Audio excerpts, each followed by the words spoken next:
Hey, everybody, welcome back to my channel. Today, I wanted to address a question I get a lot. Thank you for showing me how to find and audition for a book in ACX, but how do I get started in ACX? I'm sure that would be helpful. So, what we're going to do is we're going to walk through some of the steps that you should consider before you sign up for ACX. And if you already have, then some additional tips to get you started and making some money and narrating some audiobooks. So, let's get started. All right. So, here is the main screen as soon as you sign in for ACX. If you haven't signed in already, all you need to do is go to acx.com and you can use your Amazon account to sign in or to sign up, rather. It's totally free. So you just use your Amazon credentials and sign on in and create a profile. And before you create a profile, you're going to be asked if you are a rights holder or if you are a narrator, if you're a studio professional, and I think there's a few other options. If you want to narrate audiobooks, you are a producer. If you are an author who wants to also narrate your own audiobooks, you unfortunately cannot have one profile for both. You need to have two different profiles. So you're going to need to create two profiles, one for your narration and the other one for your book to be listed for sale on, or excuse me, or through ACX. So let's say that you are a narrator. So, what we're going to do is we're going to go through a few things here to help you out. Once you are on this main screen here, what you want to do is go to Need Help and click that. Now, this page, the ACX Help Center, is very, very helpful for just about anything you would need to know about narrating for ACX. It will show you all of the production checklists, how to create your profile, how to submit offers, how to actually record and produce the audiobook, the review and approve process. And then, of course, it goes through and explains all the different royalties and all of the different ways that you can charge for audiobook narration and any other programs that they offer. And we'll go through some of these just to give you an idea before you actually get started and start submitting your samples. First, what we're going to do is go to the narrator profile creation. And what we're going to do first is let's do create my profile. Now, these come up as frequently asked questions. So you can go through any of these if you have a particular question. But what we're going to do is click on this first one. I'm an audiobook producer. How can I get recommended to more rights holders? So, what they recommend is to have strong audiobook samples uploaded onto your profile. And of course, that is the best way for rights holders to find you on ACX.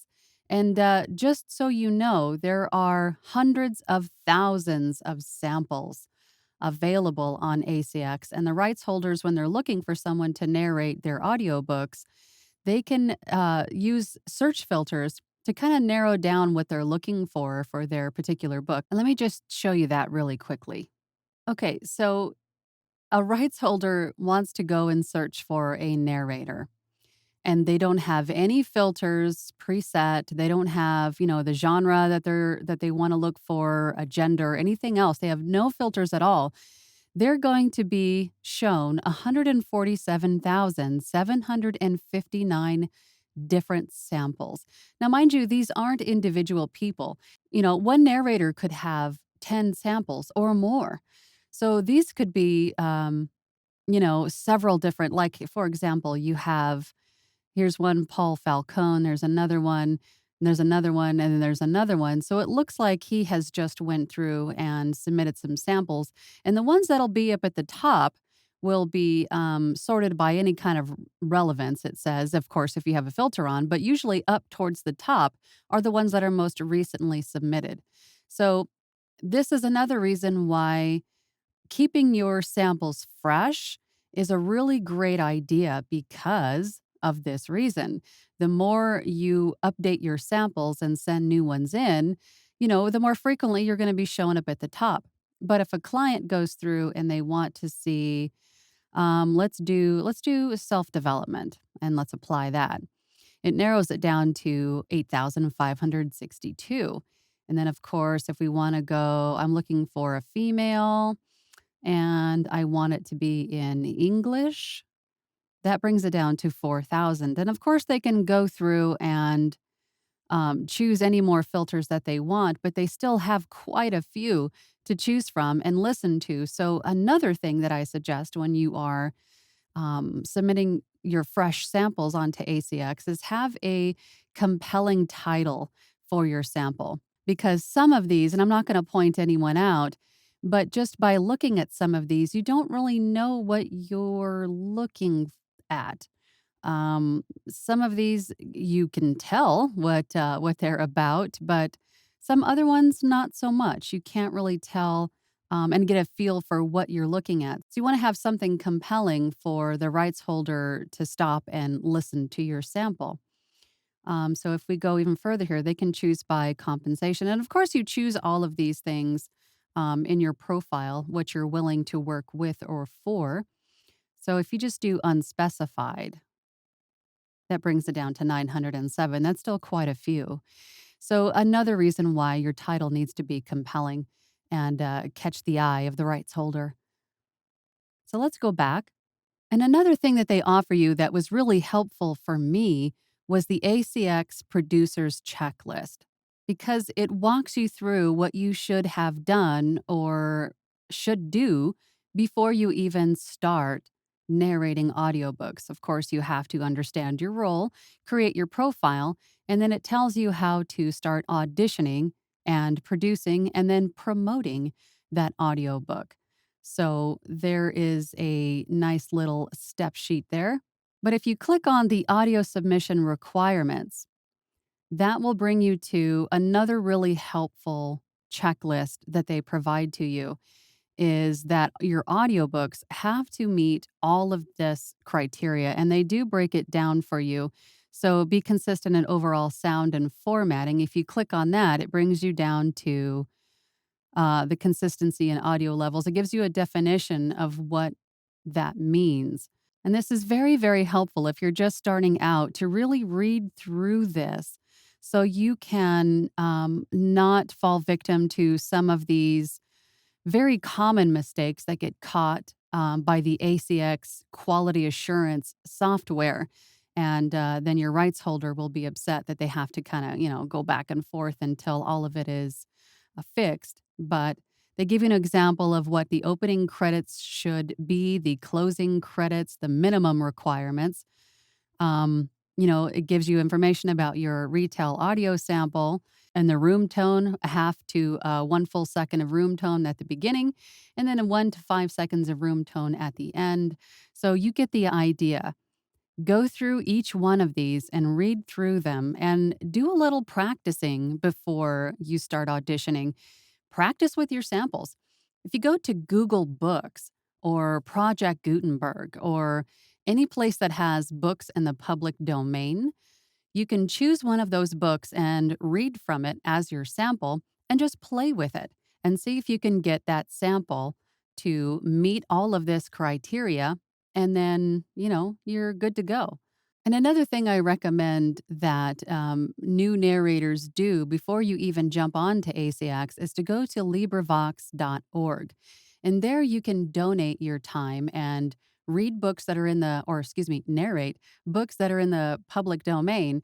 And you can really get a good grasp on the narration flow, where to control your breaths and maybe work on a different couple character voices.